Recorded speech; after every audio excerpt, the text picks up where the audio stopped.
Hey, family, this is Bishop John Selders. And this is Pamela Selders. And listen, that show last time was so hot, we had to do a part two. We are glad to be coming to you with these, what we call half-hour shows. We're going to get in here and talk about the issues. We want to inform you. We want to cause you to grow. We want you to get perspective. We want you to be informed. Listen, we have our brother, son, with us again, and we're gonna bring him into the space, and he is the state senator for district. I'm state senator. Look, I'm already giving you another title. Everything. You're gonna be bishop next. I don't know. Listen, a state representative, Brandan Mcgee. He represents the 5th state district. And come on in the room. Come on in the room, sir. Well, thanks for having me back. That means I did somewhat okay that I'm invited back for the second time. But yes, I'm very delighted and happy to be back on your show, the half-hour show, and also to represent some amazing people there in Hartford and Windsor, Connecticut, serving as the chair of the legislature's Housing Committee. And I didn't mention this last time I was on. I'm the immediate past chairman of the Black and Puerto Rican Caucus, a caucus that I respect a great deal. But I'm glad to be back on, y'all. I am glad to be back on. Can you say a bit more? I'm hearing rumor of a Connecticut Black Caucus. Oh, wait a minute. Wait, I done did something crazy. I like that. Thank you. So yes, there is in the making a lot of, as you know, starting something from ground zero. Actually, I take that back. Really resurrecting a concept that had been kind of tossed around many, many times. As a matter of fact, there was an effort put in place a few years back, and probably even before that, to establish a Connecticut Black Caucus, essentially to coalesce a movement of like-minded people toward progress and success within Black communities. Explicitly, unapologetically Black. If you identify as Black, then guess what? You can be a part of the Black Caucus, all right? And so we're filing the paperwork. We've hosted several sort of organizational meetings and just getting buy-in from leaders from across the state. While I am kind of pushing the concept, there is a group of people helping to make this possible. And y'all know anything with our people, we want to know a couple things before we start. But I was very clear with people. Let's not get caught up on who's going to be the president, vice president, or chairperson, the treasurer, etc.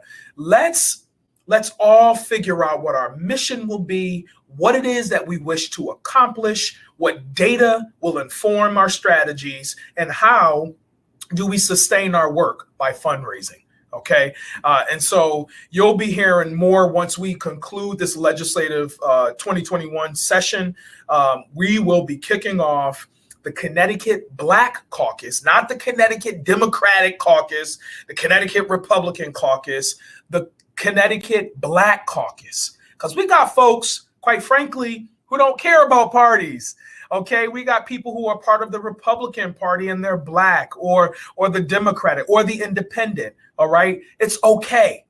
There are some things that we all advance our community. So, Lady Pamela, thank you so much for asking that question. And hopefully at some point I can come back on and talk about the work that the CBC will be doing as well. Absolutely. I'm all for Black people loving their Black selves and coming together as Black people and standing as one, working as one, building as one, supporting one another. It's just so important, because I really am of the mind and heart that if we don't do that for ourselves, then it won't be done, because we are clear that other people don't love our Black selves. So I'm so thankful that you're doing that work. I'm very thankful that is happening. And please come back and share with us more about that. Hopefully, we will know something about it too, right? Hopefully, we'll know something on it too. Listen, you started last show outlining and scripting out very clearly what I call what is called the sausage making that happens in any legislative body in the state of Connecticut. The House and the Senate, the bills or at least suggested policies that become bills, possible laws, come out of committee. And then there's, at the federal level, we call it reconciliation, right? We have a similar process here in the state where, the Senate bill and the House bill, there's probably some wording, language and whatnot. It has to then go into the different caucuses, the one side and the other side. And ultimately you get the language right, you get the words right, and then it goes for argument on the floor. Now, having done that, you get to that point, there still could be some wrangling.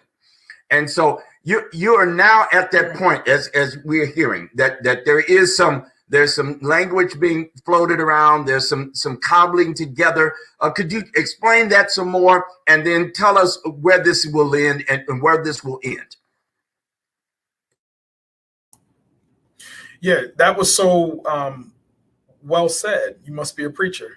So I feel like I don't even need to say anything because you so eloquently outlined the process. And when we describe sort of the legislative process as the sausage, such a really weird word, sausage making process, let's unpack that a little bit, right? You literally have a person who says, I am going to submit a concept. And the concept is, I would like to establish a commission on racial equity in the state of Connecticut. From that concept, you then have to go through a public hearing and also put a pause on all of this stuff in the fishbowl, I call this place, right? You got to be able to galvanize the troops on the outside so that they can at least understand what it is that you're doing so that they could prepare themselves and speak before the public hearing. Folks always overlook, especially our folks, Black and brown folks, who may not understand how things work. Doesn't mean they're not smart. It's just understanding how it works in this world here. If the squeaky wheel ain't making no noise, guess what? That squeaky wheel won't get none of that oil. And during those public hearings, all of my colleagues are literally clued in on those bills where they hear people repeating the same thing. To them, that means it must be something going on, and I want to know a little bit more about it. And as the person who's the chief proponent of that bill, whether I'm the chairperson or the lay member of that committee, listen, it gives me some ground, some levels to run on and to stand on to say, I told you it was an issue. Now let's meet a little bit more to talk about how we're going to make this happen. Okay, so once you secure all your votes on your committee on said bill, and we're talking about declaring racism as a public health crisis, we then move from passing it out of committee to then really starting the sausage making process. Because oftentimes people can vote on bills, they can just vote it just to get out of committee, just to say they did it. Or they can say, oh, I'm not going to vote in favor of this right now. I want to flag it because I need to get some more information on this bill. And we can talk about it later. The real work, y'all, happens behind the scenes where you have legislators literally picking up their smartphones, calling, emailing folk, reorganizing, trying to get your colleagues to understand beyond the issue how this will benefit their community. Because oftentimes when we talk about race, or we talk about equity, or communities disproportionately, y'all know those phrases, folks automatically sort of hone in on, oh, it's just for them people in the city. And I stop people and I say, no, you got it all wrong. Sure, we've been disproportionately impacted by it, but you got some poor white folks down there in those rural areas that could benefit from this. And you, as their white representative or senator, could really, really use this tool in your resource, in your toolkit, to help those people in your district. Here's how. But if you don't, as a legislator, if you don't go through that process, then all you're doing is making noise. Wish you could, woulda, coulda, and it never really get anywhere, right? So getting beyond that phase is very, very important, because it's the foundation. And, you know, we talked in the green room a little bit about Senator Winfield, who's a mentor of mine, who worked on a bill for a very long time. Very long time. I mean, just kept going back at it, reorganizing, tweaking it a little bit here, having conversations in the community, grooming up some more people, humanizing the issue, bringing people up with their concerns, speaking before caucuses, letting people know this is important. May not be timing, right timing, but it's important, and I'll keep talking about it. And guess what? This year, he was able to pass, was it gerrymandering, or which one was it? It's one of those bills. Well, police accountability did a little something last year. That's right. something. That's right. And I was very happy to be the chairman of that committee, BPRC, and to really get the votes we needed to pass the police accountability bill. But that's another conversation too.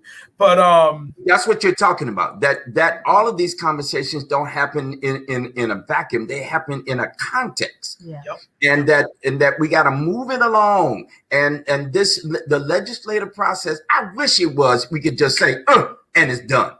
But okay, so pause there. And here's where I get a little bit I get so frustrated, y'all. And if I can be vulnerable for just 2 minutes, okay?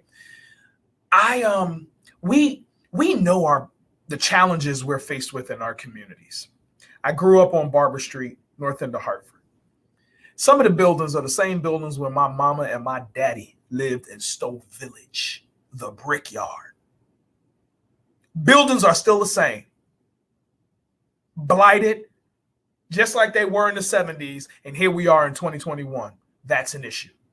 So when I come to the legislature and I understand how things happen and who's getting funded and bills that are being passed, I don't have time to wait. I want you to fix it right now.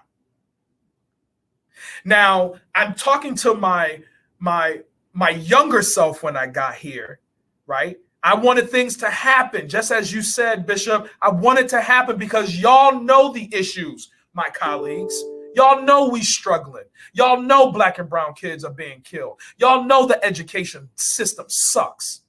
So don't talk to me about how I need to wait or give me the timing.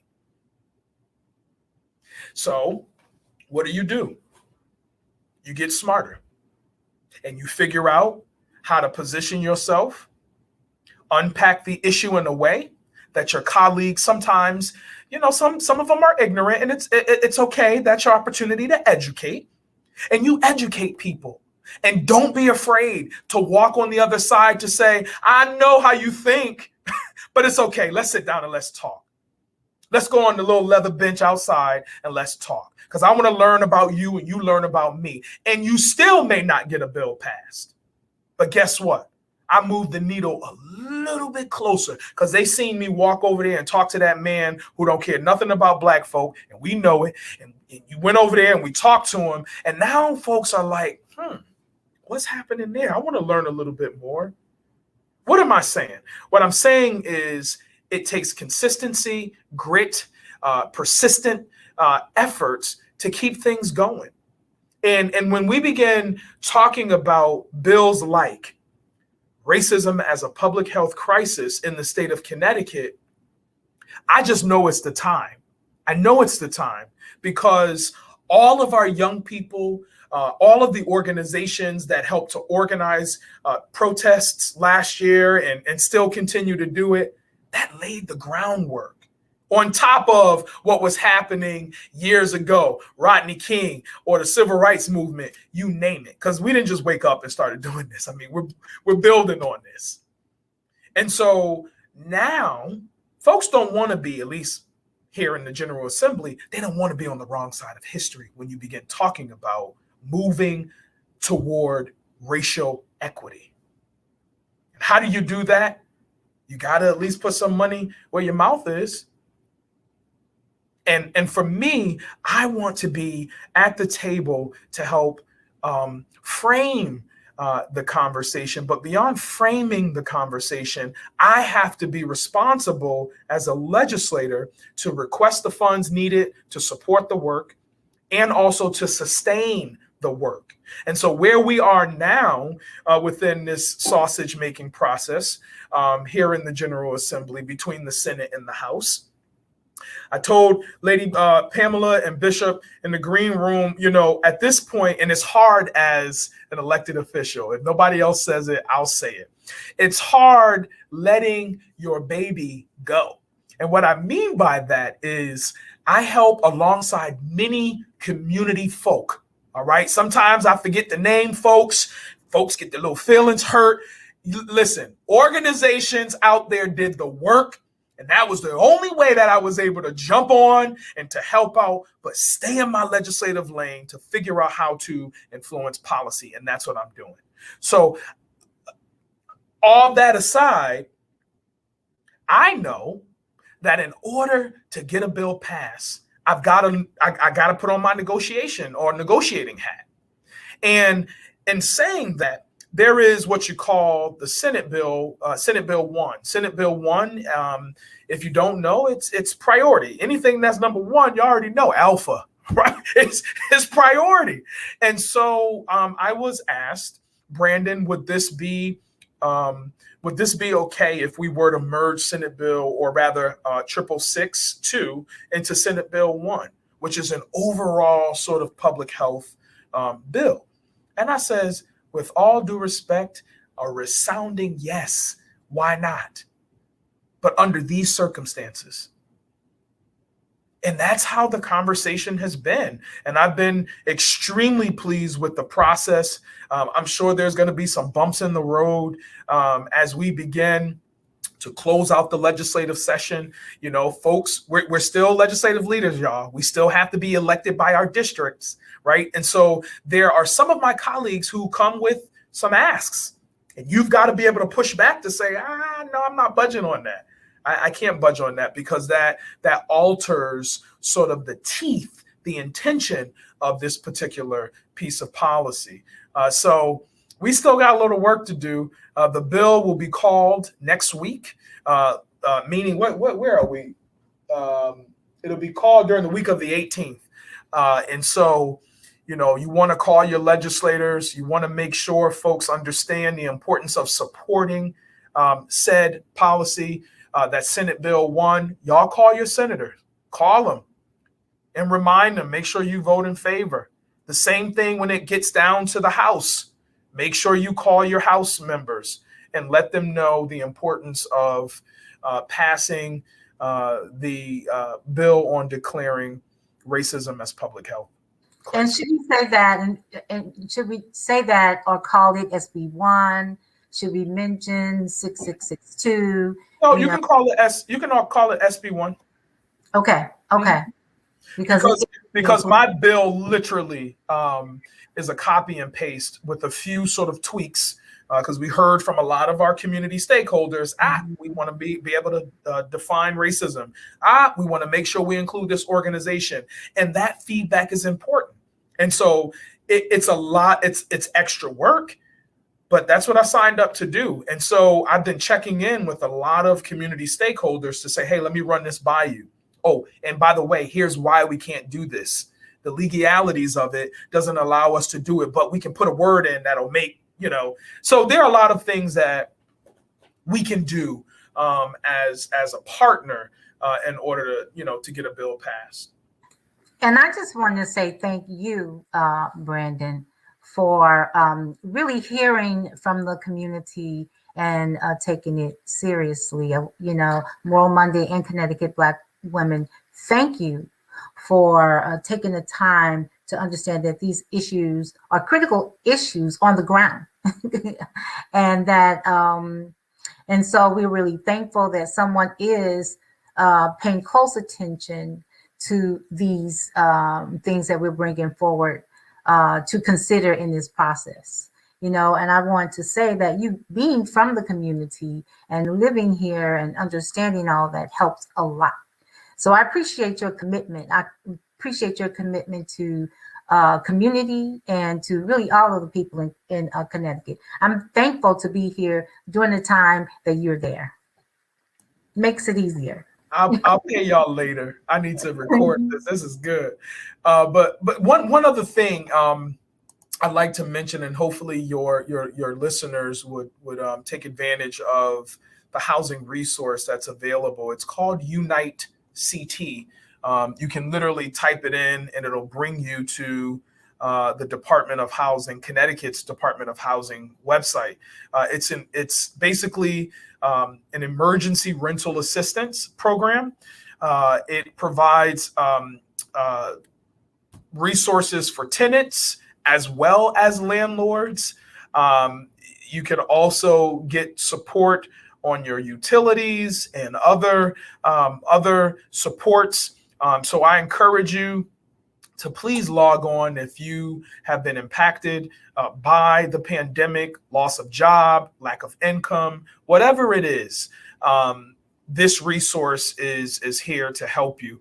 And I know we're getting ready to wrap up, but one last thing I think is important as we take advantage of the American Rescue dollars that are coming from the federal government. For me, I've been encouraging our mayor there in the city of Hartford, our town manager in Windsor, and also other leaders throughout the state. Really think about how can we, under the eligibility requirement or how these funds are prescribed, how can we lay the groundwork for future development? Think innovatively. Obviously, we have to meet the needs of those who've been impacted by COVID because that's the purpose for the money.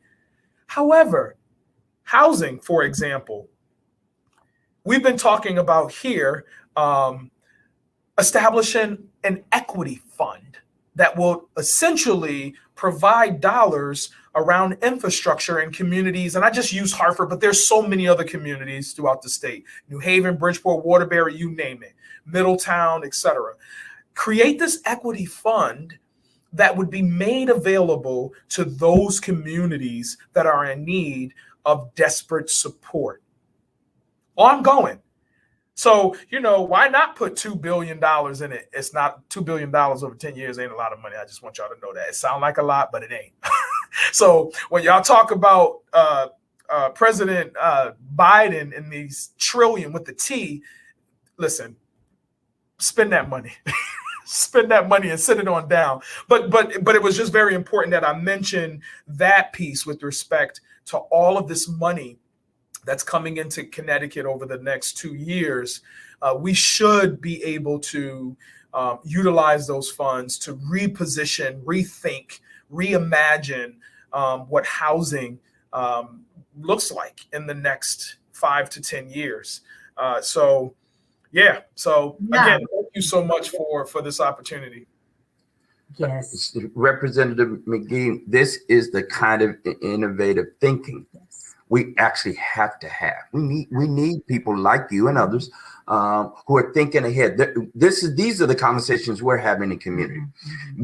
Right. I'm a pastor here. I've been here for over 20 years. We've been here for 21 years. We've been here in Hartford. When we took our church, we chose to live in Hartford. I have rethunk that that choice a couple of times. You know, But we're still here. it challenged me. This city challenged me, right? But we're still committed to be here in Hartford, for example, because we wanted to live where we pastored and where we worked.